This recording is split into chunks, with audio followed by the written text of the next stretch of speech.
I feel inspired to tell you a story. The story was very impactful for me. It's changed the way that I've thought about things, and has really been a foundational belief in what it means to be savvy. So this father had 3 sons, and all 3 sons worked for the same real estate agency. All good boys, and the only difference was what they were paid per month for their jobs. One son was paid $1,000 a month, the second son was paid $3,000 a month, and the last son made $5,000 a month. This perplexed the father. So the father went in one day to the real estate agent and said, "Yeah, I got 3 good boys here. Why do they get paid such a different amount of money?"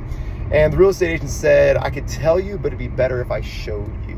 So he calls in the first son, the $1,000 boy, and says, "Hey, yeah, this new house is coming on the market. They want us to list it. I want you to go down there and tell me what you see." And 5 minutes later, the $1,000 boy comes back in and says, "I didn't even have to go down there. I just called to the owner, and it's about a 50-year-old home. It needs a new roof, but it's got good bones. I think we should list it." And the real estate agent says thank you and calls in the next son, the $3,000 boy. Says, "Hey, I want you to go down to this house. I want you to look around and tell me what you find out about if we should list this house or not." So about an hour later, the $3,000 boy comes back into the office and says, "Hey, yeah, I drove down there, looked at it. It needs a new roof, but it's got great bones. I think it'll be a good listing for us. Let's go ahead and list it." And the agent says, "All right, thank you very much." Calls in the $5,000 boy and says, "Hey, I want you to go down there, check out this house, and let me know what you think." About 3 hours later, the $5,000 boy comes back into the office. He's like, "Hey, I went down, I looked around the house. It needs a new roof. It's got good bones. But while I was in there, I went and looked in the crawl space, and I actually noticed that they have recently re-insulated the crawl space. It looked really, really nice, and they had redone all the plumbing and all the electrical. This is worth a lot more than I think the homeowner thinks so."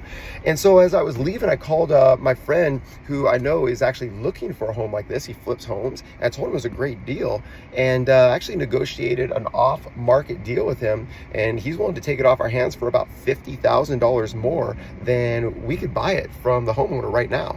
And so that deal's ready. You can sign that one. While I was there, though, I knocked on the neighbors' doors as well, because it seems like a really nice neighborhood, and just asked if they would be interested in selling. 2 people, I knocked on the doors. They said, "Yeah, we have been thinking about selling." I told them what I think their home is worth, and I have signed sales contracts for us to list 2 homes as well. Is there anything else? And the real estate agent says, "No, I think you've done enough. Have a great day." And so he turns to the father, who spent the afternoon there with him, and says, "Do you see?" And the father says, "I get it. My first son, my $1,000 boy, didn't even do what you asked him to. He took a shortcut. He didn't even go down to the house. My second son did only what you asked him to. And my third son did way more than was expected. He had owner's eyes." And to have a new level of resolve in every aspect of your life, to expect to do more than your share, and always find a way. Stay savvy.